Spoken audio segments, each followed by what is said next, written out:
Alors, on a voulu terminer presque, puisqu'après, il y a une dernière partie.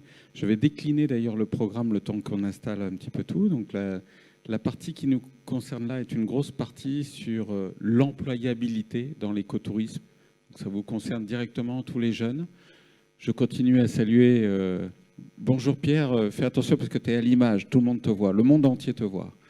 Bonjour, bonjour à tous. Il y a une mutation très importante qui existe, comme je le disais ce matin, donc je le répète, dans tous les secteurs. On est en plein bouleversement, il n'y a pas que la crise sanitaire, il y a aussi beaucoup de choses qui font qu'on est en pleine mutation. Donc la question qu'on souhaitait poser pendant 1h30 lors de ce débat et qui concerne les deux rives méditerranéennes, je salue, j'ai appris qu'il y avait les étudiants aussi de Chefchaouen donc, qui sont connectés, donc je les salue vivement. Donc on a beaucoup de, j'espère qu'on a vos étudiants, mesdames aussi, qui sont toujours connectés, et puis de Tunis, de Carthage. Nous avons des étudiants d'Agadir, de l'Istia, peut-être, qui sont connectés, Pierre. Voilà, donc un petit peu partout, et puis des internautes, bien sûr. L'objectif de cette table ronde, c'est de vous poser, messieurs, dames, la question des opportunités qui peuvent se dessiner pour les étudiants dans cette mutation du secteur du tourisme. On n'abandonne pas complètement le tourisme conventionnel, bien évidemment, mais on est en train de voir s'ouvrir de nouvelles perspectives. Cette mutation, elle peut profiter aux étudiants et elle impacte sur vos formations. Donc la question que je voulais vous poser à tous, c'est de savoir effectivement comment vous pouvez témoigner de cet impact, si déjà il a lieu, ou en tout cas comment vous pouvez l'anticiper, ce qui n'est pas une question simple. Et de quelles opportunités, selon vous et dans vos propres formations, les étudiants peuvent bénéficier dans les formations que vous donnez, dans les futurs métiers. J'inclus aussi l'entrepreneuriat. On a vu en fin de matinée le témoignage de l'ancienne étudiante de Pierre il y a 20 ans qui a témoigné de son succès, de sa success story avec les cabanes de Pyrène. Et elle a bien mis en valeur, Pierre, ta formation de l'époque et combien ça a joué dans leur détermination à tous les deux, ce couple, pour monter les cabanes de Pyrène qui sont aujourd'hui un vrai succès et un vrai modèle économique. Voilà, alors je commence par monsieur le directeur et monsieur le président. Non, parce que c'est prévu comme ça dans ma table ronde. Et puis c'est pas très intéressant ce qu'elles vont dire. Donc, je taquine. Denis, si tu peux voilà, nous orienter là-dessus. Bien, merci Pierre. Et Eric, bonjour. Comment est-ce qu'effectivement on peut inscrire nos élèves, nos étudiants dans cette démarche et quelle notion, quelle information, quelle formation on peut leur apporter? Alors avec Pierre, par exemple, on a amorcé un début de réflexion où on intégrerait des modules sur l'éco-responsabilité, le tourisme responsable, le tourisme durable, et comment ces modules pourraient venir s'inscrire en fonction des types de formation. Donc, je le dis pour mesdames, je suis effectivement proviseur d'un lycée où on fait des formations sur l'hôtellerie, la restauration et le tourisme. Voilà. Donc, mais on estime que tout le monde est concerné. Le restaurateur est concerné, l'hôtelier est concerné, et bien évidemment, l'étudiant en tourisme sont concernés également. Donc, on vient d'amorcer, on est vraiment au tout début de cette réflexion. Ça, c'est un premier point. Pour la suite, pour nos étudiants qui vont passer leur BTS dans quelques mois, et je sais qu'il y a plus de 80-90% qui poursuivent leurs études, là aussi, on poursuit la réflexion. Alors, sur le territoire de la région sud, malheureusement, étonnamment, je ne sais pour quelle raison, nous n'avons pas grand-chose à vous proposer. Et c'est bien dommage, et je le dénonce auprès des instances des universités et du président de la région, puisqu'il est responsable en partie de la carte des formations du supérieur de ce qu'on pourrait proposer. Alors avec l'Université de Toulon, nous travaillons, et c'est en très bonne voie. Alors ça ne sera pas ouvert, je ne pense pas en septembre 2022, c'est un peu court, mais sur 2 licences pro, une sur le no-tourisme et une autre sur le tourisme durable, en lien aussi avec les parcs régionaux.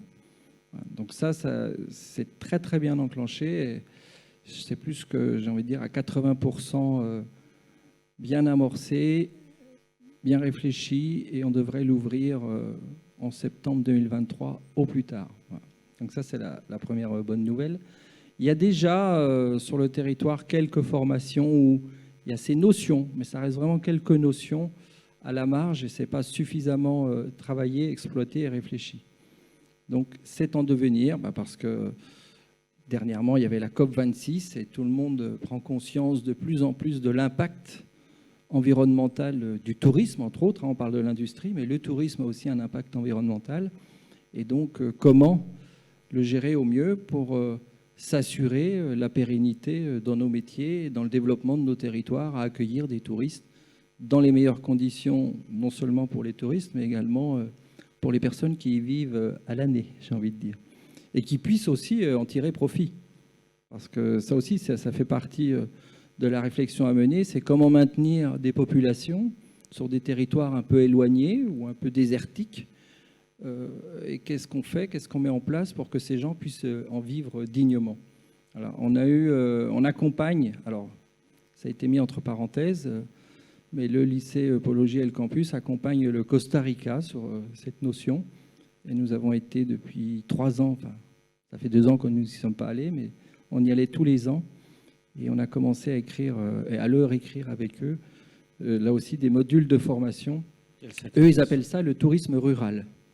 Voilà, parce qu'ils ont aussi un grand intérêt à vouloir maintenir les populations dans des zones un petit peu éloignées, un petit peu excentrées, et comment leur apporter justement ces savoir-faire sur l'accueil de la clientèle, mais aussi de toute la gestion autour de leur parc, entre autres. Parce que vous savez que le Costa Rica, c'est 80% de parcs régionaux. Donc c'est énorme. Voilà ce que je peux dire en préambule sur cette réflexion, Eric. Très bien, merci.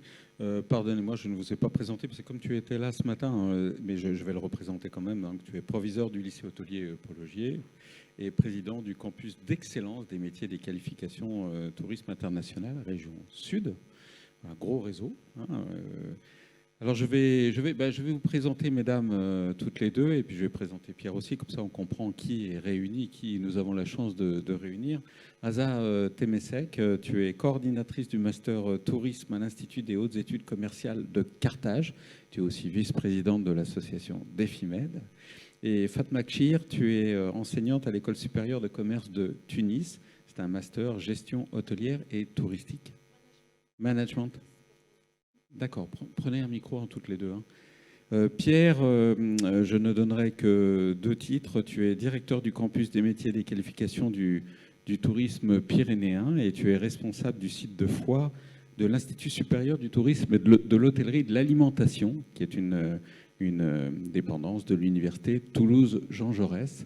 Voilà, messieurs, dames. Et alors, je suis très fier, je le redis, parce qu'en Antibes, j'étais désolé, mais il y a quand même la parité qui est respectée dans ce débat, enfin. Donc, quelque part, ça, c'est bien.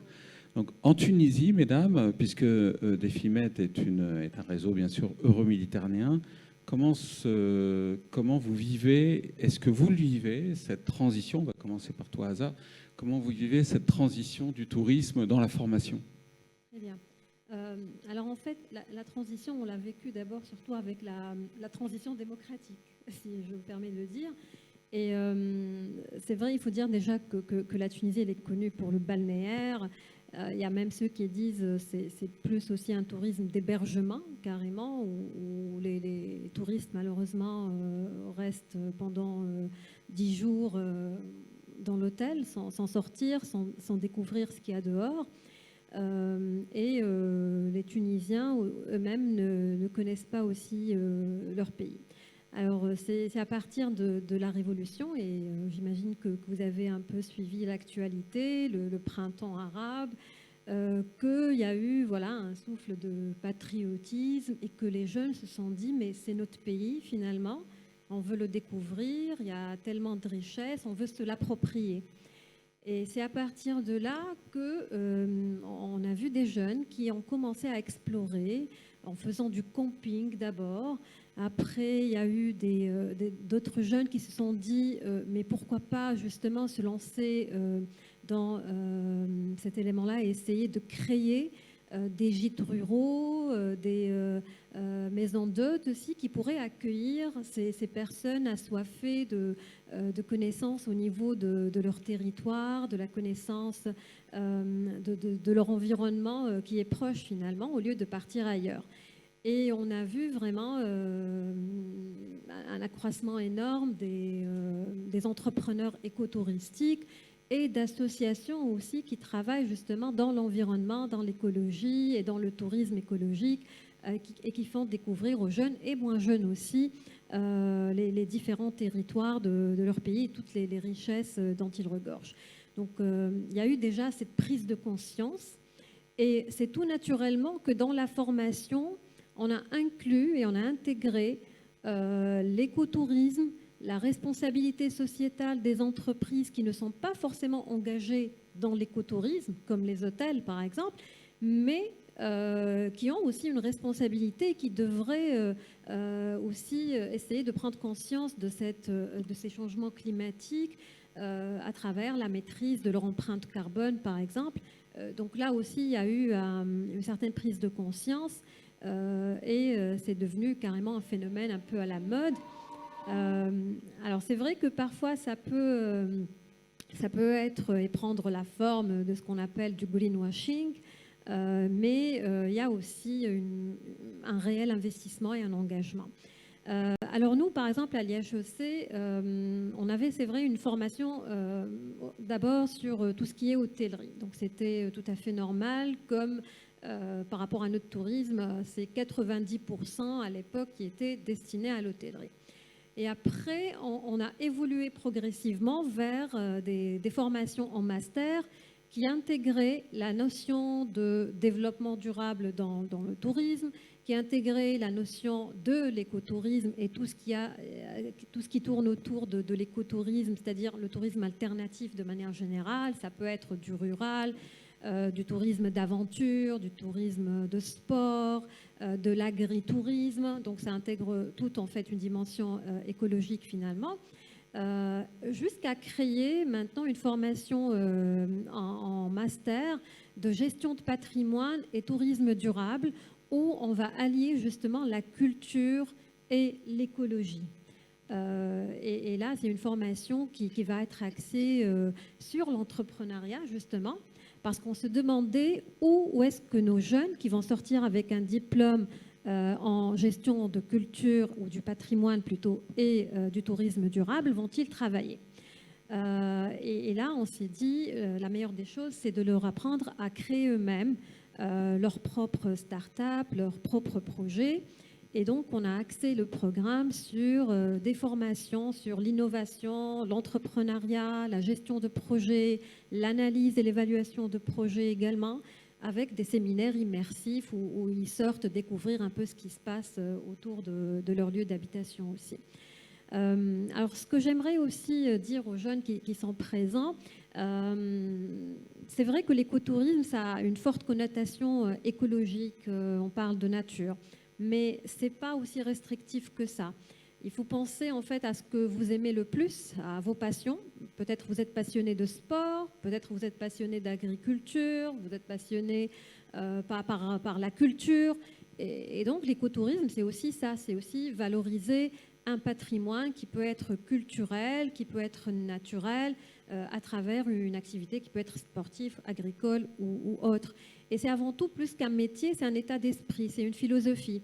On peut pas, c'est pas un métier comme un autre en fait. Faire de l'écotourisme, c'est-à-dire soit créer son projet ou bien être animateur, être conseiller, travailler dans un organisme de certification et de labellisation aussi de tourisme durable ou écotourisme comme Clé Verte.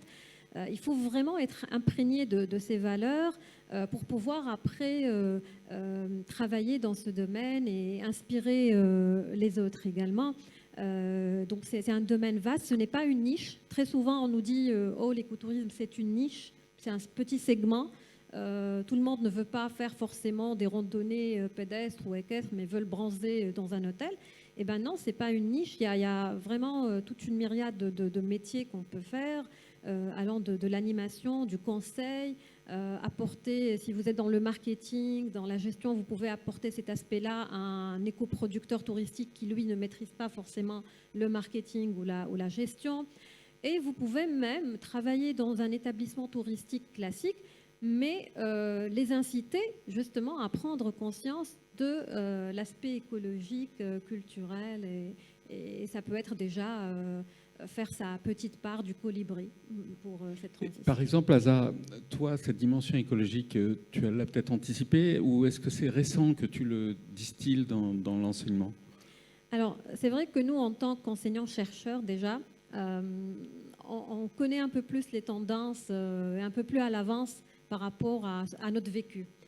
Surtout que, comme les pays ne sont pas tous en phase, ce que la France ou les États-Unis vont développer ces années, nous, on va le développer un peu plus tard.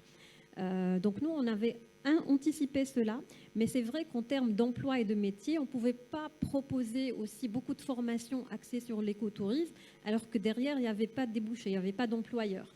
Où est-ce que les étudiants vont travailler? Donc il fallait, on a préparé le terrain, on a commencé par, dans les cours, déjà parler de la notion d'écotourisme et sensibiliser les jeunes, mais c'est ces dernières années qu'on a vraiment insisté là-dessus avec beaucoup plus de modules, parce que là, on voit qu'il y a des employeurs, il y a des écoproducteurs touristiques qui embauchent, il y a aussi le métier de conseiller, il y a des projets en coopération qui sont maintenant en train d'embaucher des jeunes comme la GIZ ou autres, et qui travaillent justement dans le développement du tourisme durable en Tunisie. Et donc maintenant, on voit très bien qu'il y a des employeurs et on peut former les jeunes de manière un peu plus poussée sur ces aspects-là. Merci Aza. Fatma? Donc, merci Eric. Donc, me concernant, donc, et en qualité d'enseignante universitaire et coordinatrice du master management touristique et hôtelier à l'ESC, Université de la Manouba, et aussi fondatrice du club Go Tourism by ESCT et experte auprès de la fédération FI2T, qui est la Fédération interprofessionnelle du tourisme durable. Alors, je pense que donc c'est très important d'intégrer donc une culture, la culture du tourisme durable dans nos modules déjà, et éduquer les étudiants et les jeunes, les bien éduquer donc dans cette culture, et ce à travers 4 axes. Donc, premièrement, au niveau de la formation, donc intégrer des matières relatives au tourisme durable, comme le cas de notre master que j'ai pris en marche en 2017. Et là, j'ai intégré des modules de tourisme durable et changement climatique, valorisation patrimoniale et tourisme culturel. Et maintenant, c'est le tourisme des arts. Voilà, donc là, il faut orienter plus les étudiants, et surtout, parce que là, les étudiants, quand ils choisissent le master, ils visent à travailler dans des hôtels ou dans des agences de voyage ou dans des centres d'animation. Donc notre rôle, je pense que c'est très important, c'est de les orienter et de les faire découvrir l'autrement du tourisme, la durabilité. Donc il faut sortir le caractère saisonnier du tourisme et chercher des emplois donc, qui sont plus durs, plus sûrs, plus durables, disons. Et justement, au niveau de la pratique, nous réalisons aussi des visites pédagogiques sur terrain, des sites culturels, des sites écologiques. Troisième axe aussi, il faut encourager les jeunes, les étudiants à travailler sur des thématiques variées, donc comme le tourisme, comme l'agritourisme, c'est notre cas aussi. Donc j'encadre pas mal d'étudiants sur des thématiques pareilles.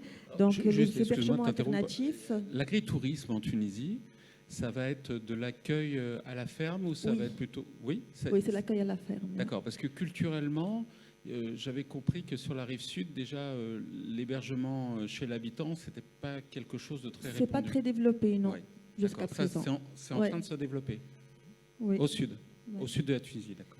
Donc, il y a des thématiques sur le tourisme écologique et hébergement alternatif, comme le travail qui a été traité par Asma Bouaziz, voilà, qui malheureusement n'est pas parmi nous, elle n'est pas pu venir. Stratégie digitale, donc de promotion du secteur du tourisme écologique, c'est très important aussi d'associer le digital au tourisme écologique et ça peut même faire donc l'objet des travaux antérieurs. Hein, parce que qui dit jeune dit digital, ça c'est clair. Il y a aussi des étudiants qui travaillent sur le tourisme insulaire. Il faut aussi donc intégrer le tourisme insulaire, le tourisme sportif, c'est très diversifié. Et donc ici, notre mission, c'est de former des ambassadeurs en fait. Les jeunes devraient vraiment faire de la promotion, faire de la, c'est-à-dire la communication, voilà, des différentes richesses et culturelles, écologiques, donc de leur région, de leur pays, voilà, donc surtout de la Méditerranée, hein, pas uniquement en Tunisie. Alors pour le club aussi, le club Go Tourisme, nous travaillons sur 2 axes, comme a dit Wissal tout à l'heure. Tu ne l'as pas présenté, c'est quoi ce club? C'est un club formé par des étudiants en master MTH et qui vise à travailler sur 2 principaux axes, tourisme écologique et tourisme culturel.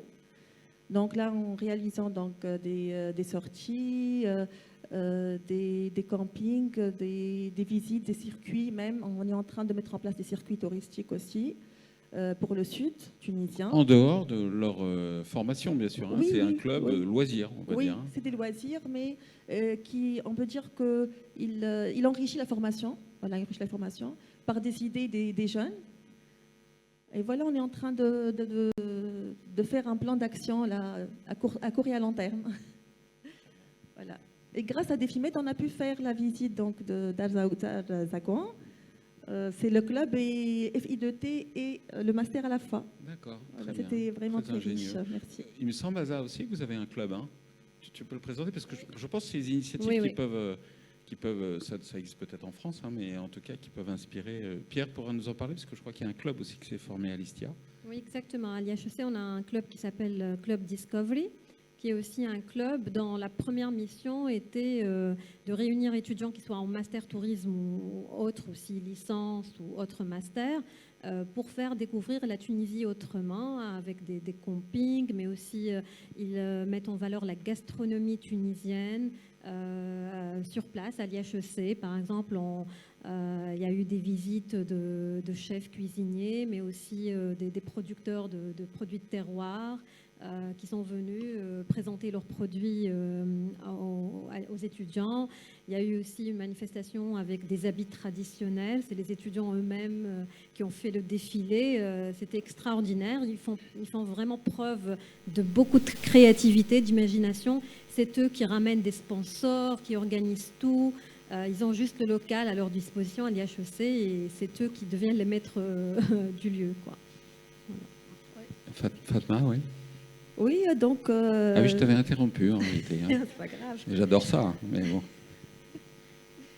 Voilà, donc le club, donc il travaille vraiment... Il y a beaucoup d'activités sur terrain et à envisager sur toute l'année, voilà, par des étudiants de notre master. Et on a même essayé d'intégrer d'autres étudiants de licence et tout pour donc leur faire découvrir aussi, les impliquer dans ces activités. Et c'est très riche donc, comme activité. Et le club, c'est tous les niveaux, c'est que master et licence finalement alors? Non, il est en fait, c'est-à-dire le bureau exécutif, c'est les étudiants inscrits en master. Donc, bureau exécutif, ça veut dire le secrétaire général, le président du club, qui est un étudiant aussi, le responsable marketing, communication, financier. Donc, et à chaque responsable, il y a un manager, son manager, c'est-à-dire il travaille en groupe pour concrétiser les activités et les faire sur terrain. Voilà. C'est comme une petite entreprise, en fait. Ils travaillent comme s'ils étaient dans une petite entreprise. À but non entreprise. lucratif, bien sûr, parce que c'est un club universitaire, ça fait partie de l'université. Ça te parle, Denis, ça? C'est quelque chose qui peut exister ou que tu as déjà vu en France? Alors, certainement en université, mais pas au lycée, par exemple, ça non. Mais ça pourrait exister, oui, les clubs d'entrepreneuriat, les associations, oui, effectivement. Oui, on peut même, on a pensé même à faire des activités en partenariat avec d'autres clubs aussi, parce que c'est plus facile Par exemple, notre club qui travaille surtout sur le digital ou l'informatique, il va intégrer, donc il va essayer de communiquer ou d'avancer des idées nouvelles ou créatives.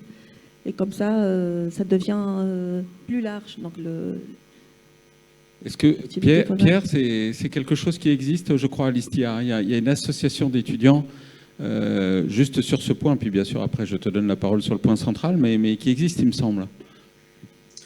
Oui, bonjour à tous et à toutes. Donc, désolé de ne pas pouvoir être parmi nous et je vais devoir vous quitter juste après mon intervention parce que j'ai une autre intervention à faire. Oui, on a une association qui a été créée, et ce qui est intéressant, à l'initiative des étudiants et qui rassemble d'ailleurs les étudiants de tourisme, bien sûr, mais les étudiants de géographie également, et les étudiants également, pour réagir sur ce que disait Denis, il y a également les étudiants du BTS, qui n'est pas très loin. Donc, c'est l'ensemble des étudiants du territoire. Et ils mènent un certain nombre d'opérations qui sont un peu en synergie avec leur formation. Donc, je prendrai quelques exemples. Ils s'étaient mobilisés, par exemple, à l'occasion du tremblement de terre au Népal pour venir en aide aux habitants et aux acteurs du tourisme népalais. Donc, ils ont mis en place un certain nombre d'efforts d'actions. Ils ont également des actions pour l'ensemble en direction de la population du territoire. Et donc, tout au long de l'année, ils interviennent. Donc, je prendrai juste un exemple que je trouve assez innovant, qui a été mis en place par les étudiants, qui s'appelle un apéro soupe. Donc, ils récupèrent dans les magasins les légumes non vendus. Et ensuite, ils invitent la population autour d'un apéro de prendre un verre ensemble à préparer une soupe avec ces légumes. Et ensuite, ils la distribuent aux sans-abri sur le territoire. Donc, ce qui a un intérêt pour évidemment ceux qui en bénéficient, mais qui a surtout un intérêt de lien social et qui est effectivement ce qu'on essaye de leur enseigner dans les formations. Voilà. Et à côté de ça, donc, ils ont des opérations sur le campus. La tonte des pelouses sur notre campus se fait grâce à un éco-pâturage et le troupeau est géré par les étudiants eux-mêmes. Voilà, donc ça, c'est des initiatives qu'ils ont choisi de prendre. Ils produisent du miel, ils gèrent un rucher également. Voilà, donc un certain nombre de petites initiatives comme ça. Très bien, merci Pierre. Fatma, tu n'avais pas terminé. Bon, pas... Ça m'étonnait. Je vais juste rajouter pour dire que, en fait, le club, il permet aussi aux étudiants d'être en relation directe avec le professionnel. Et ça leur permet d'avoir beaucoup d'opportunités d'emploi, aussi de stages. Donc, c'est vraiment... voilà, donc je conseille tous les étudiants à intégrer des clubs dans ce sens, donc dans le club touristique ou autre. Comme ça leur permet de décrocher facilement un job. Très bien, je trouve ça très très intéressant, effectivement. C'est très important. Merci Fatma. Pierre, alors sur cette question de mutation du secteur, d'employabilité, toi, qu'est-ce que tu peux dire à ton niveau, parce que tu es fortement impliqué là-dedans, évidemment, avec deux structures en plus. Oui, quelques remarques qui vont faire écho à ce qui a été dit. Effectivement, aujourd'hui, en termes d'employabilité, on est inscrit dans ce qu'on appelle la transition du tourisme. C'est vrai que c'est un secteur en pleine mutation et il y a la particularité déjà qui est d'être extrêmement compliqué, c'est que le tourisme est assez volatile comme activité, qui est bien malin celui qui sera capable de dire quelles seront les attentes des clients dans les 5 ans à venir. Et donc, il est absolument compliqué d'anticiper les métiers et les compétences de demain, malgré tout. C'est quand même le rôle des organismes de formation. Et là, on peut quand même signaler une première avancée, c'est que très souvent, les organismes de formation travaillaient d'un côté et les professionnels travaillaient de l'autre.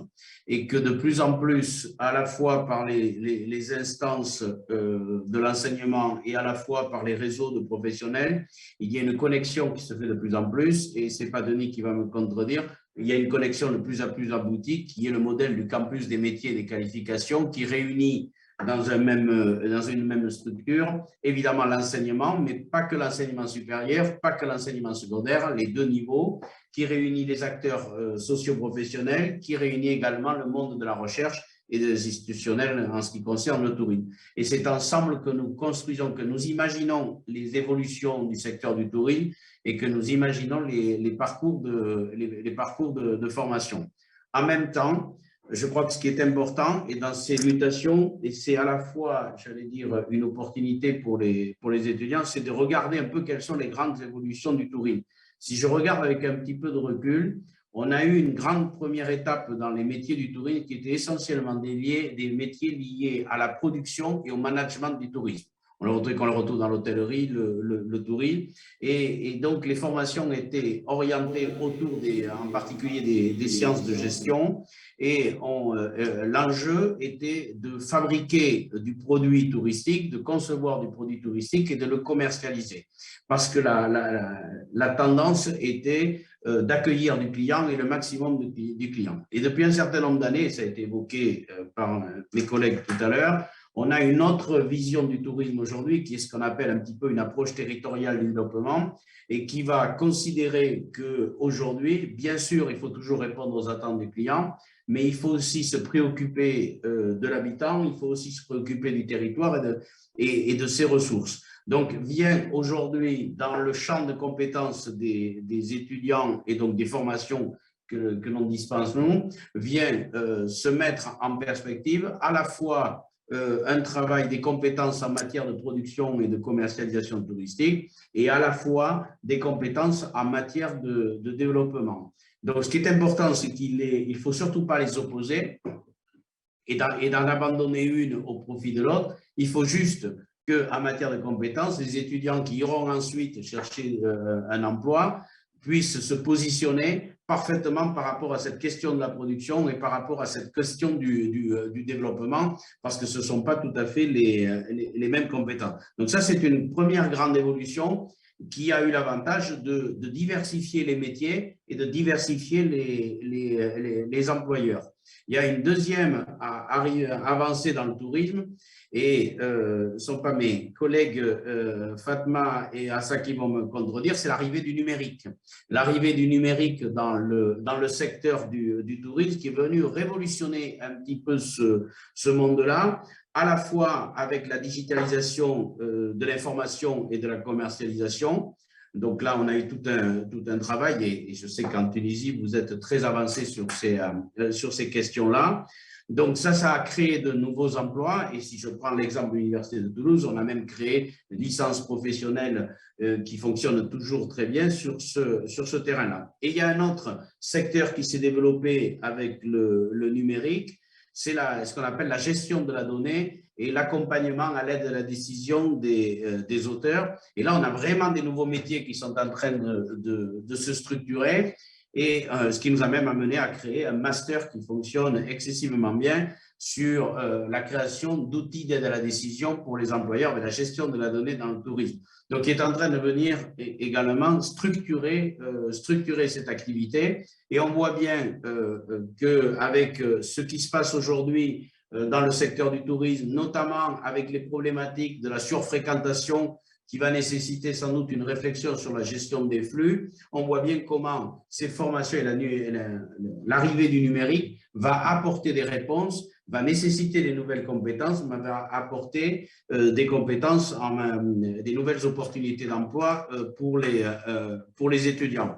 Donc, dans ce cadre-là, on a, nous, fait le choix à la fois d'être assez clair sur tant sur le numérique que sur la question de l'approche territoriale du développement, que sur la question de la production, mais par contre d'avoir quand même des étudiants qui ont une capacité à bien comprendre dans quel univers ils se situent et à avoir la capacité d'analyse et la capacité d'adaptabilité et d'adaptation suffisante pour pouvoir, en fonction des opportunités d'emploi, se situer.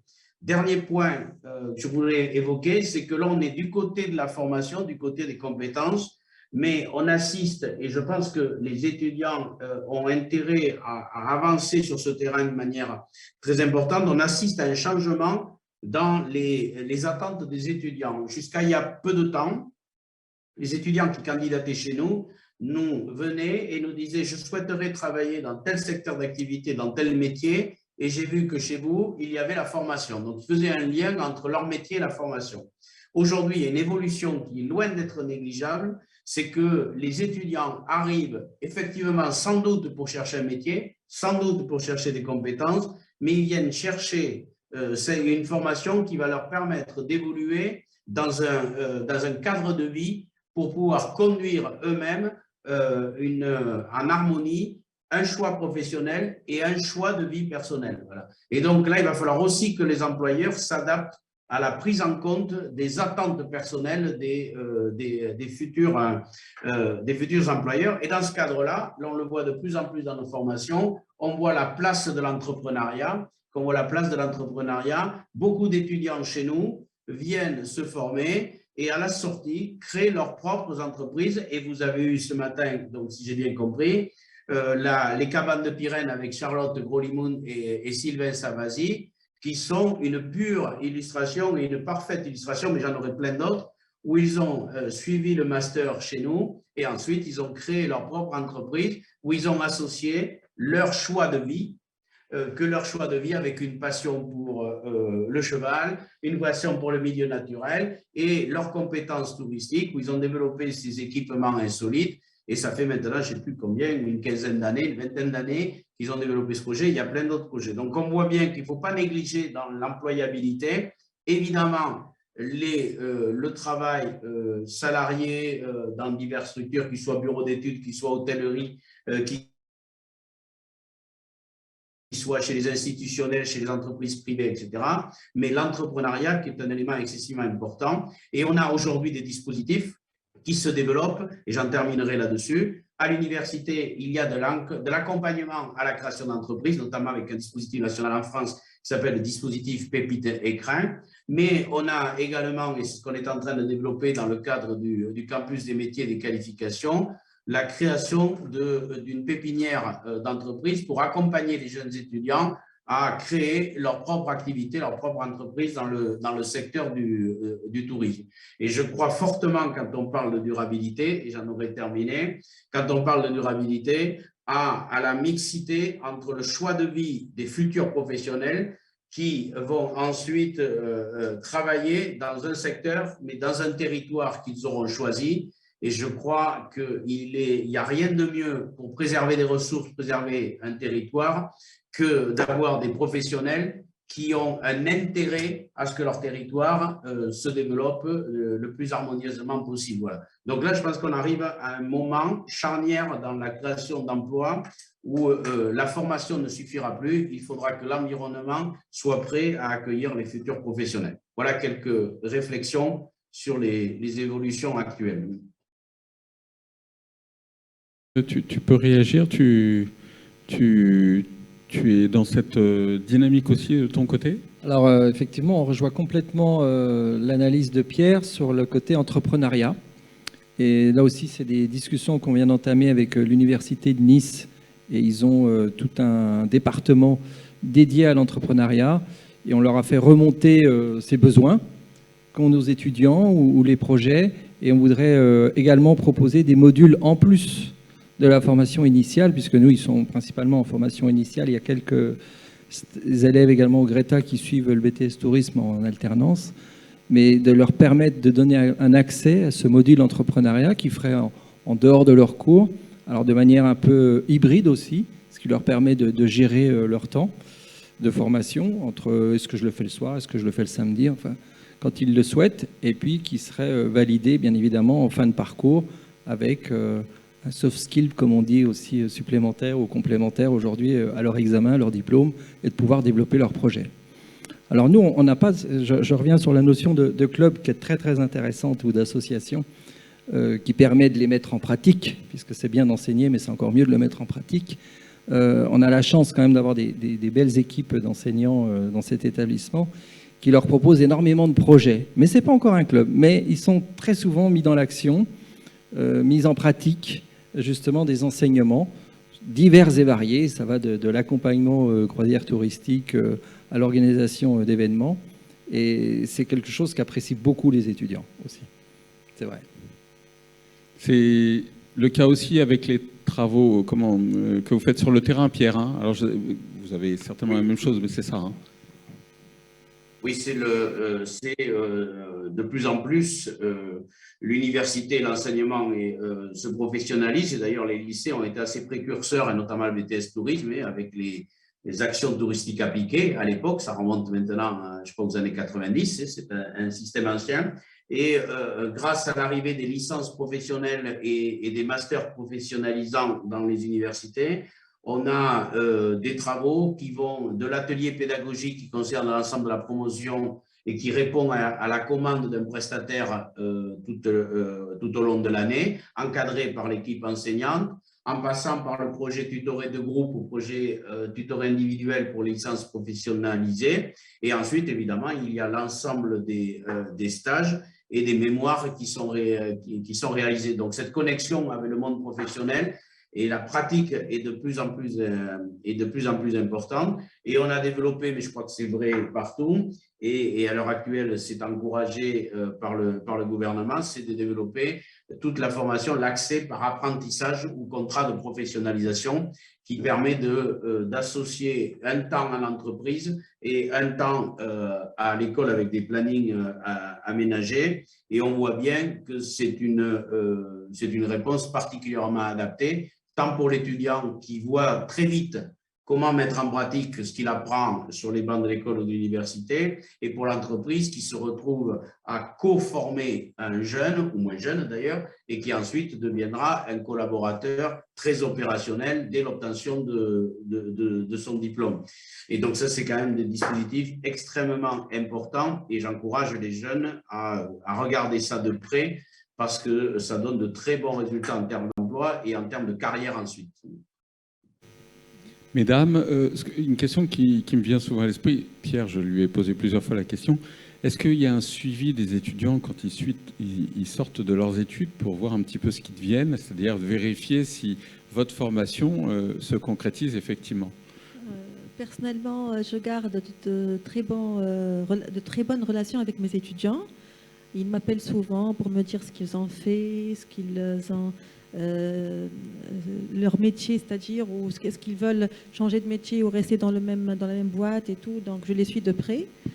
Et donc c'est ça en fait la mission de l'enseignant, c'est d'accompagner l'étudiant, de l'encadrer et puis d'essayer de lui et de l'aider plutôt à trouver un job, voilà. Et là on a fait l'année avant-dernière, avant la crise sanitaire, une journée porte ouverte, donc porte à porte entre l'étudiant et les professionnels. Nous avons invité des professionnels de tourisme et chacun s'est présenté. Donc il y a eu donc un échange direct entre les deux et pas mal d'étudiants qui ont pu décrocher donc des stages et ça c'est très intéressant et c'est très important aussi à le rendre, c'est-à-dire à organiser ce genre de rencontres. Disons annuelle, on peut la rendre annuelle si la crise sanitaire donc finit pour bientôt. Hein. Je suis frappé parce que c'est une initiative personnelle finalement. Oui. Je suis frappé, oui. c'est de constater que il n'y a pas vraiment de suivi une fois que les étudiants quittent votre établissement. Vous ne savez pas trop ce qu'ils vont devenir. Oui, en fait, de manière formelle, il n'y a pas un process qui nous permet de suivre tous les étudiants qui sortent de l'IHEC, qu'est-ce qu'ils deviennent plus tard. Alors, il y a évidemment les alumni, pour ceux qui gardent contact et qui vont s'associer, qui vont entrer dans ce club, entre guillemets, des alumni de l'IHEC. Donc, on peut les recontacter, voir ce qu'ils font. Nous aussi, on est obligé chaque 4 ans de lancer des enquêtes au niveau des masters pour voir un peu ce que deviennent les étudiants, mais c'est vrai que tous n'y répondent pas au questionnaire, donc on a un taux de réponse qui est relativement faible et pas très représentatif. Donc on sait très bien qu'il y a certains qui quittent le domaine du tourisme pour travailler ailleurs, certains qui restent dans le tourisme classique, et il y a quand même un pourcentage qui n'est pas très élevé, mais il y a des étudiants qui vont créer leurs propres entreprises, surtout si dans leur famille déjà il y a cet état d'esprit et disant soit déjà une maison d'hôtes, où ils vont être dans la continuité, mais autrement, créés autrement. Mais c'est vrai que des outils formalisés et qui nous permettent à chaque fois, à chaque année, d'avoir des statistiques sur ce que deviennent les étudiants, ça c'est un peu complexe. Ouais. Denis, est-ce que c'est, je pose des questions toujours aussi naïves, hein, mais est-ce que c'est pas quelque chose d'important pour toi et pour le campus de savoir justement après la deuxième année où et qu'est-ce que vont faire les étudiants de la région, à quoi ils aspirent pour justement préparer des formations dans la région, on peut l'espérer, qui répondent à leurs demandes? Nous, en fait, on interroge les étudiants de deux manières. D'une manière très directe et très officielle au moment du dernier conseil de classe de l'année, où on est encore en contact et en lien avec eux et on leur demande quel est leur projet à l'issue du BTS. Donc ça, c'est déjà le premier inventaire. C'est la première question à poser. Ouais. Et ça, c'est nos propres statistiques. Et ensuite, il y a eu des enquêtes officielles, annuelles, qui sont faites par le ministère et les étudiants. Bah alors, s'il y en a 10% qui répondent, c'est bien, pour savoir où ils en sont un an après, à l'issue de leurs études. Mais c'est très très difficile parce que beaucoup partent à l'étranger, d'autres on n'a plus les bonnes adresses, etc. Donc c'est difficile.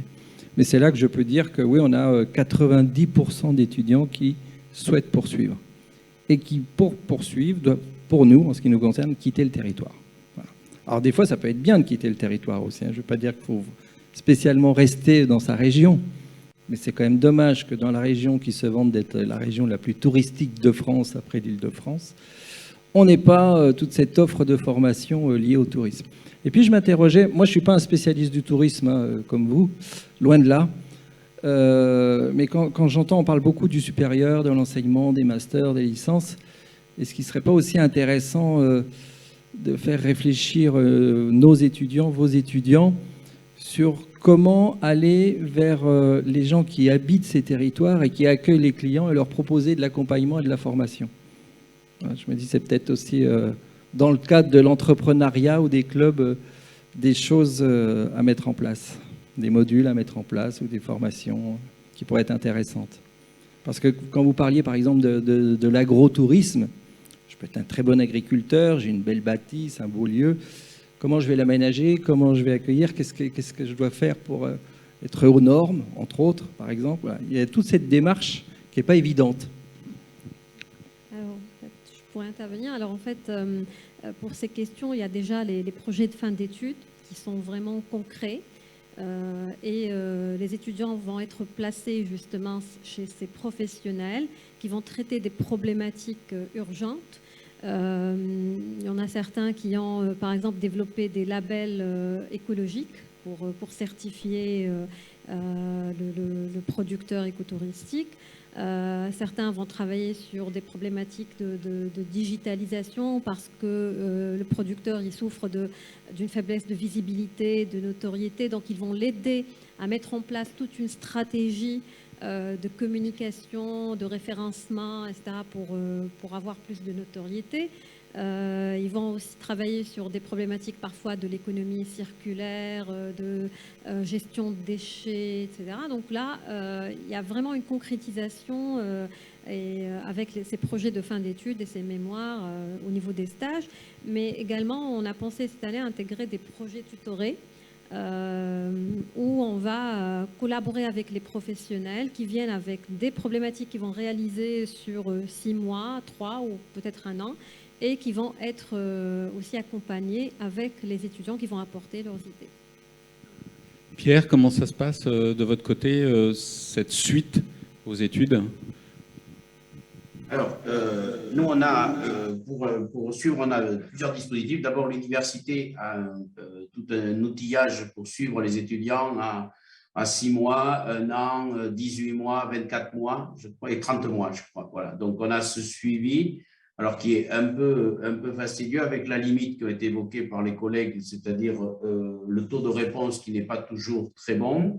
Et ensuite, nous, on a un suivi double, un suivi par l'ISTIA, on a un suivi par l'ISTIA qui est fait dans le cadre du réseau des anciens, donc qui est plutôt assez efficace. Et ensuite, on a, comme ça a été dit par Fatma tout à l'heure, on a également les responsables de formation qui connaissent parfaitement leurs étudiants et une collègue qui est chargée des relations également avec les partenariats professionnels, qui est en relation avec les étudiants. Et on suit nos étudiants, j'allais dire, d'assez près pendant un moment. Voilà. Et comme on est sur une antenne délocalisée, on est aussi, il n'y a pas des milliers d'étudiants, on a une proximité avec les étudiants et ils nous tiennent eux-mêmes informés de leur évolution voilà, et de leurs souhaits. Et comme nous, la suite après chez nous, c'est soit pour une minorité de continuer sur une thèse, soit c'est d'aller dans le monde professionnel. Voilà. Donc on a une vision assez claire du suivi de nos étudiants. Et ce qu'on peut dire pour rassurer d'ailleurs les étudiants actuels, c'est que maintenant, depuis 15 ans qu'on a les formations, on est entre 70 et 80% de taux d'insertion professionnelle sur le poste de travail pour lequel ils ont été formés. Voilà, ce n'est pas juste de l'insertion. Mais on a la chance d'avoir un dispositif assez précis sur l'université. Et au niveau du campus, par contre, là, je rejoins sur l'enseignement sur les BTS, c'est un peu plus compliqué. Voilà. Par contre, je partage le chiffre de Denis. L'essentiel des étudiants de BTS poursuit au moins en licence professionnelle, d'ailleurs, qui était fait pour ça. Et parmi ceux qui ont suivi en licence professionnelle, un certain nombre continue en master chez nous ou ailleurs, enfin dans un master, mais la proportion, on doit avoir à peu près 30 à 40% des licences professionnelles qui continuent en master. Voilà. Les autres choisissent de rentrer dans la vie professionnelle. Voilà. Eric, désolé, je ne sais pas s'il y a des questions d'abord, mais je vais devoir interrompre parce qu'on m'attend depuis 15 heures dans une autre réunion. Donc, c'est un peu, mais voilà, je ne sais pas s'il y a des réunions, je peux rester quelques minutes de plus. S'il y a des questions aussi à répondre ou toi, une question. Non, je vais faire encore témoigner. Je pense que tu peux y aller, Pierre, parce qu'on a le plateau et vous êtes à peu près sur la même longueur d'onde. Je vais juste faire intervenir, mais elle est partie, je pense, Olivia. Mais tu as encore une ancienne étudiante qui est ici, que tu connais, de Vaolo, hein, Olivia Bud, et je la laisserai témoigner tout à l'heure de ce que ça a donné, sa formation à l'ISTIA. Merci beaucoup, Pierre, pour ton intervention encore, très, très pertinente comme d'habitude, et à très bientôt. Oui, merci beaucoup à tous. Encore désolé, à très bientôt. Et Denis, on se revoit très prochainement. Et je viendrai en Tunisie, à Aza et Fatma. À bientôt. Au revoir. À bientôt. Au revoir. Je ne vois plus Olivia, donc je pense qu'elle est partie. Eric, oui, Fatma. j'ai voulu juste répondre à monsieur concernant le choix des étudiants en fait, pour élaborer leur projet de fin d'études. Alors ici, notre rôle, c'est de bien outiller l'étudiant pendant les 14 mois, c'est ça, d'études, de formation. Et donc les outils donc, sur le plan pratique, donc les matières plus ou moins diversifiées, le digital, l'hôtellerie, donc le tourisme durable, donc tout ça. Pour enfin l'étudiant, on espère que notre étudiant arrivera à bien formuler une problématique, c'est-à-dire une question à laquelle il essaie de répondre donc dans son projet de fin d'études. Sinon, donc, on aura soit des étudiants qui sont déterminés, c'est-à-dire qui ont déjà leur choix, ils ont déjà fait leur choix, soit on essaie de les orienter vers l'actualité, des sujets d'actualité, c'est-à-dire par exemple les crises sanitaires, l'impact de la crise sur le tourisme ou par exemple l'émergence d'un nouveau modèle touristique, ou comme j'ai dit tout à l'heure, donc l'agritourisme, le culturel, tout ça. Donc voilà. Merci. Est-ce qu'il y a des questions dans la salle? Des réactions? Je crois avoir compris que vous êtes tous en première année. C'était ce matin, la deuxième année, oui. Vous êtes en première année. Donc vous êtes au sortir du bac et vous avez choisi cette filière. Est-ce que, n'ayez pas peur, enfin, j'aurais été à votre place, j'aurais pas aimé parler, mais n'ayez pas peur, qu'est-ce que vous aimeriez faire? Ce que j'aimerais, c'est, Yves, ça t'embête pas de prendre un micro? On va prendre le micro de Fatma.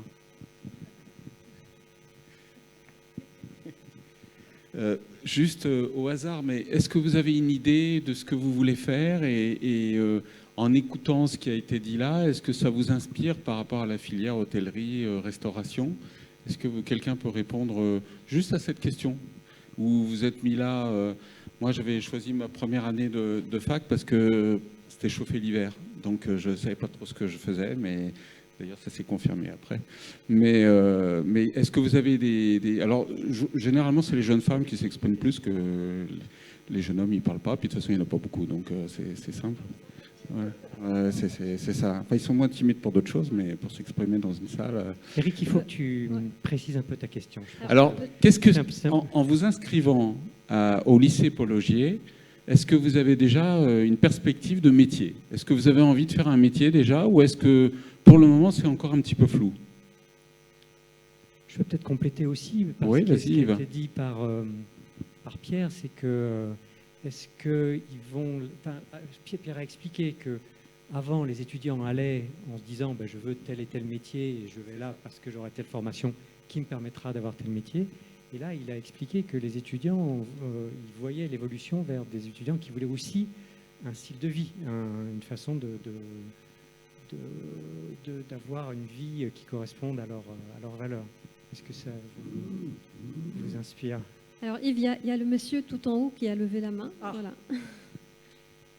C'est toujours comme ça, Yves. Et après, on fera témoigner Olivia sur son parcours.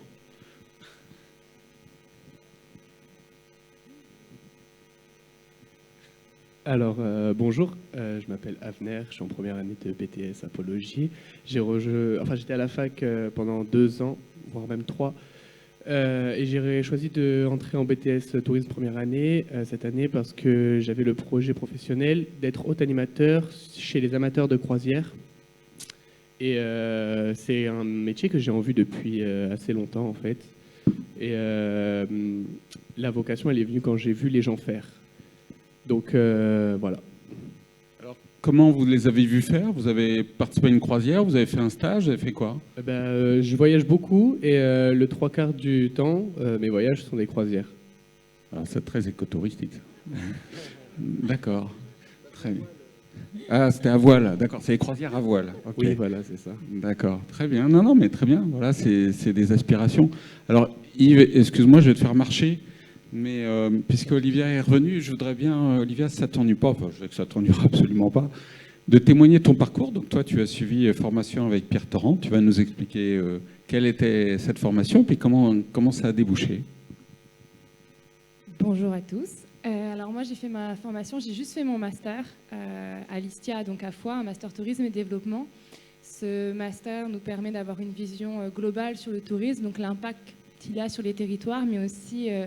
on a tourisme et développement, et donc on parle beaucoup du développement territorial pour pas que le tourisme soit la seule source de développement, mais comment l'inclure de manière durable dans les développements économiques, mais aussi culturels d'un territoire. Donc ça, et puis grâce à l'ISTIA, j'ai rencontré l'entreprise pour qui je travaille aujourd'hui, qui est Vaolo. C'est juste, alors on va pas te déflorer, de toute façon, on sait que tu interviens après, mais ce que je veux dire, c'était quelle année, et est-ce que tu avais déjà une idée précise de ce que tu voulais faire? J'avais pas une idée précise d'un métier. Je savais vers quelle envie je voulais, la vision du tourisme vers laquelle je voulais me diriger. En fait, c'est suite à certains voyages à l'étranger que je me suis rendu compte que je connaissais mieux le pays que je visitais que mon propre pays. Et ce que j'avais envie de faire, c'était de participer au développement touristique territorial d'un pays ou même à travers le monde pour permettre aux jeunes et aussi aux moins jeunes de redécouvrir leur territoire afin qu'ils soient fiers de venir d'où ils viennent et qu'ils apprennent à le connaître et qu'il n'y ait plus cette impression que pour voyager, pour se reposer et puis pour avoir passé de vraies vacances, de devoir partir à l'autre bout du monde, mais qu'on a aussi de belles richesses près de chez soi. C'était quelle année, Olivier? C'était 2018, 2020. Oui, je viens juste de sortir. Voilà, tu viens juste de sortir. Donc tu as cette perspective, cette dynamique, et puis alors qu'est-ce qui se passe après? Voilà, comment ça s'est passé? C'est-à-dire pour que tu sois embauché là où tu es, donc à Vaolo. Eh bien, c'est qu'à l'ISTIA, pour finir ma maîtrise, comme je pense dans n'importe quel master à travers la France, je devais faire un stage de 6 mois et j'ai eu la chance de trouver mon stage chez Vaolo qui est donc au Québec. J'ai passé 6 mois là-bas, confinée, pour ajouter une petite dose sympathique. Et donc j'ai passé mes 6 mois de stage chez Vaolo, et comme j'ai beaucoup apprécié travailler pour eux, comme ils ont beaucoup apprécié mon travail, nous avons décidé de continuer l'aventure ensemble, et donc c'est pour ça que je suis toujours chez eux. Oui, voilà. Alors, est-ce que tu as des amis que tu as gardé le contact et qui ont réussi tout autant que toi, ou qui galèrent, par exemple? Parce qu'il y a eu le confinement, effectivement, il y a eu la crise sanitaire. Beaucoup n'ont pas eu de travail après leur stage, parce qu'à cause de la pandémie, beaucoup des missions pour lesquelles ils avaient signé pour leur stage ont été annulées. Donc ils ont soit dû annuler leur stage, ou soit ils l'ont continué, mais en des missions très peu intéressantes. Mais aujourd'hui, je dirais, si je ne me trompe pas, 90 à 95% des personnes qui faisaient partie de ma promotion ont un emploi. Ah oui, alors est-ce que c'est un emploi qui coïncide avec leurs aspirations et qui, comme toi, est quand même dans une dynamique éco-touristique? De leur aspiration, je ne sais pas pour tout le monde, parce que je ne les connaissais pas tous forcément intimement, mais pour la plupart, oui. Beaucoup travaillent dans le tourisme, dans le développement territorial. On a Jacques qui était passé en début de semaine avec des filmettes qui travaillent sur la Frontière, quelque chose comme ça. On en a qui sont au parc du Luberon ou au Cesta à Foix. Donc tous ont trouvé un travail ayant un lien avec le tourisme ou avec le développement territorial. Et dernière question, je profite de ta présence. Est-ce que c'est vrai ce qu'on entend dire dans les médias, c'est-à-dire que votre génération ne va pas rechercher forcément, à travers sa très grande qualification, un emploi bien payé dans des industries du tourisme, si je puis dire, mais peut-être un emploi moins bien payé, mais plus en rapport avec le sens, dans des entreprises touristiques, donc plus vertueuses? Alors je ne sais pas si je vais représenter toute ma génération, mais je pense qu'il y a une nouvelle vague d'envie de changer, on va dire, le monde, c'est très utopiste dit comme ça, et d'essayer de changer la vision qu'on a du tourisme, de plus forcément se tourner vers un tourisme de masse ou juste consommateur d'un territoire, mais enfin faire en sorte que la rencontre entre le touriste et les locaux soit réelle, et de faire découvrir les territoires. Mais après, pour tout ce qui est financier, je pense que ça dépend aussi du parcours de chacun, de l'aspect CSP dont on vient, du territoire dont on vient, de l'éducation qu'on a eue. C'est propre à chacun. On sent que ça change beaucoup dans ma génération, puis dans celles qui suivent, d'une envie de changement, et puis d'être dans cette vision capitaliste pour avoir un travail, de juste se tourner vers un revenu. Très bien. Ça vous inspire? Non? Toujours pas? Vous n'osez toujours pas vous exprimer? Je remarque quand même à chaque fois qu'il y a quand même une majorité de jeunes femmes, hein, plutôt que de garçons. En tourisme, oui. Ouais. On va dire 80% de jeunes femmes et 20% de jeunes hommes. Et je suppose qu'en Tunisie, c'est la même chose, non? Alors en Tunisie, déjà dans l'enseignement supérieur, il y a toujours plus de femmes que de garçons, plus de filles. Après, le tourisme, c'est vrai, il attire plus, je pense, les garçons aussi, pour les horaires du métier qui peuvent aussi parfois peut-être être contraignantes, mais il faut dire qu'on a une assez belle parité quand même. Ah oui? Ouais. Pour l'instant... Bon, Eric, j'ai de la réaction ici dans la salle. Merci. Bonjour. En quoi consiste votre entreprise? C'est pour obliger à rester, c'est un teaser. Ça vaut le coup, hein. Franchement, non mais franchement, déjà il y a Philippe Ratle qui arrive, j'espère, et grand témoin, hein, avec Laurence de la Ferrière qui va revenir. Et vous n'avez pas vu, mais le témoignage de Laurence de la Ferrière était quelque chose ce matin, hein, quand même. Et Vaolo, franchement, c'est incroyable, hein, vraiment, cette entreprise qui vient d'être encore une fois honorée par l'Organisation mondiale du tourisme. Il y a d'autres questions, réactions? Alors peut-être, Eric, que tu devrais leur demander de lever la main, de poser toi des questions et de leur demander de lever la main. Comme ça pourrait être plus... Alors je repose ma question. Je peux leur poser des questions. Ouais. Ah ben voilà, le grand chef, ça va aller mieux, voilà. Alors je laisse le grand chef. Parce que, bon, pour les excuser, ils ont démarré leur formation il y a quelques semaines. Hein. Ce sont vraiment des néophytes qui découvrent le monde du tourisme pour la plupart. Et justement, dans les études que vous abordez, est-ce que pour vous, il vous paraît important ou indispensable qu'il y ait cette notion de tourisme durable, tourisme responsable, tourisme écologique? Comment vous l'imaginez? Est-ce que vous attendez quelque chose sur ce sujet?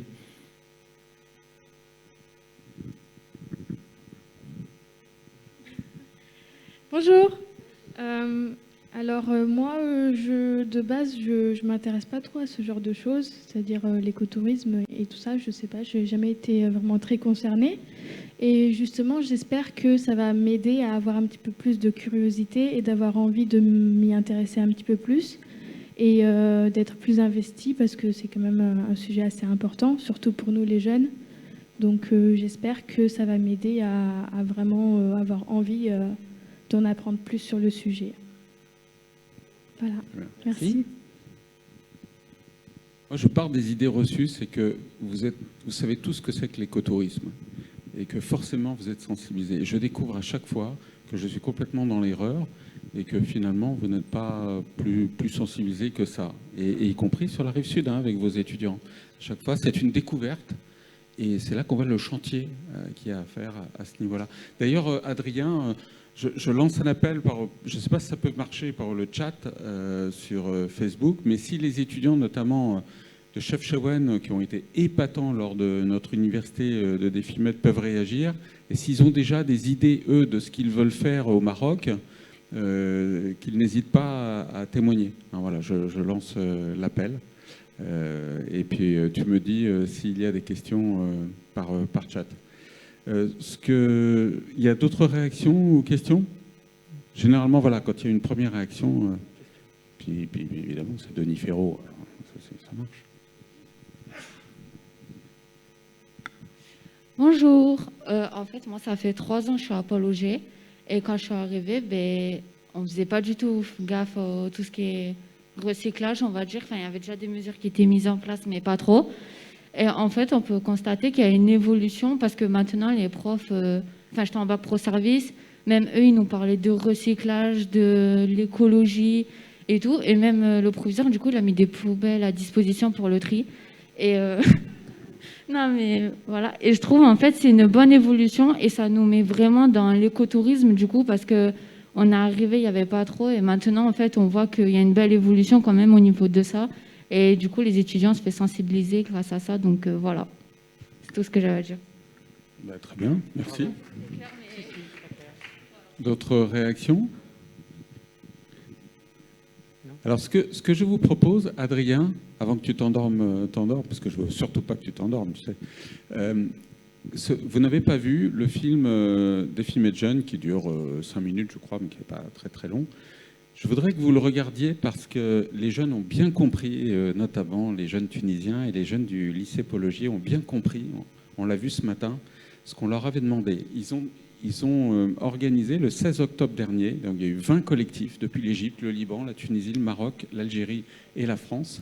Il y a eu 20 collectifs d'étudiants qui ont monté une animation écotouristique. Voilà, sans avoir de capacité ou d'expertise. Hein. Le lycée Paul Auger, il n'y avait pas de préparation. Bien sûr, les enseignants ont joué un rôle. Et ils ont animé auprès d'un grand public ces productions écotouristiques. Et vous allez avoir quelques-unes de leurs images. Alors, ce n'est pas toujours très clair.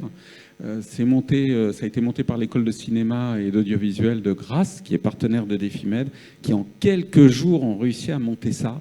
Mais vous allez bien voir la notion de cohabitation homme, grand H, et environnement, patrimoine naturel. Regardez bien, il y a la notion de transmission qui est très importante dans ce film aussi.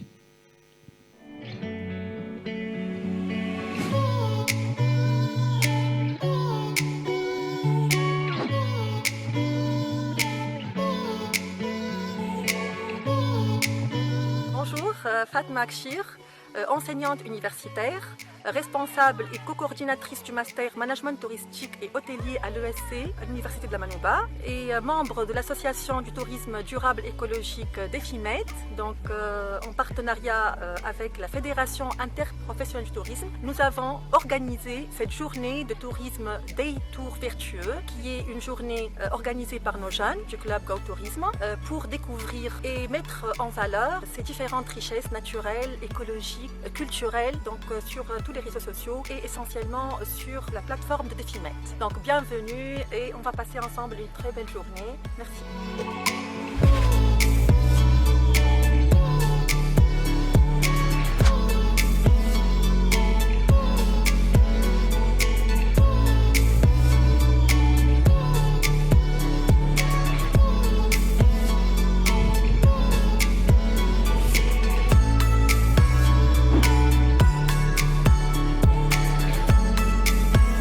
c'est la source du Gave où je m'entraîne depuis que je suis tout petit à Saint-Pé-de-Bigorre et puis maintenant sur Pau. Je redécouvre ce site qui est superbe. Donc, le cirque de Gavarnie, c'est quelque chose qui est mondialement connu. C'est juste majestueux avec une des cascades les plus hautes d'Europe. Et voilà, savoir qu'on navigue tous les jours sur le Gave avec une eau qui provient de là, ça donne des frissons. Ici, on prend bien conscience que cette ressource en eau est vraiment précieuse. On a profité de cette journée, de ce moment pour partager avec les jeunes du club de kayak de Bagnères. Et également des étudiants de STAPS de Tarbes, donc c'était un beau moment de partage et de convivialité, donc c'était une belle journée.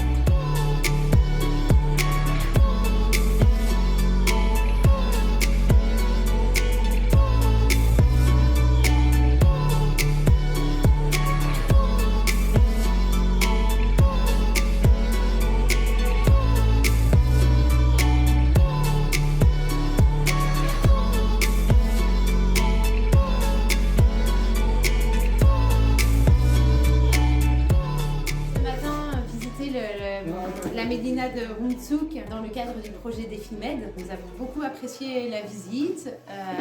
Les étudiants sont très sympathiques, on a été bien accueillis. On était ravis de découvrir les différents fondouks de Hunshouk, les métiers d'artisanat, notamment en particulier les tisserands, les métiers à tisser.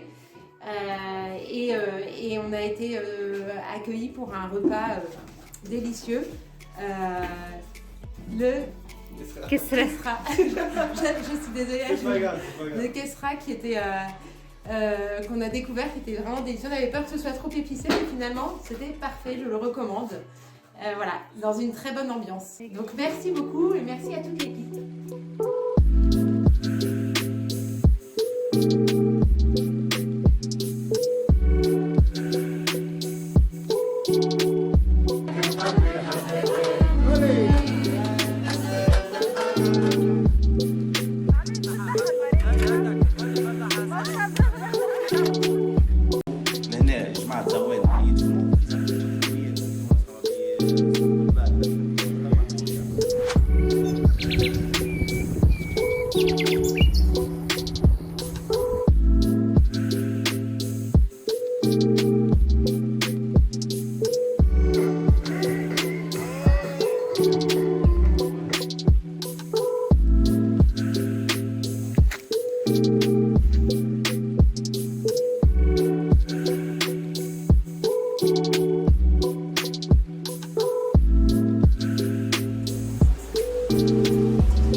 Voilà, bravo et merci, merci à tous les collectifs et à l'école de cinéma.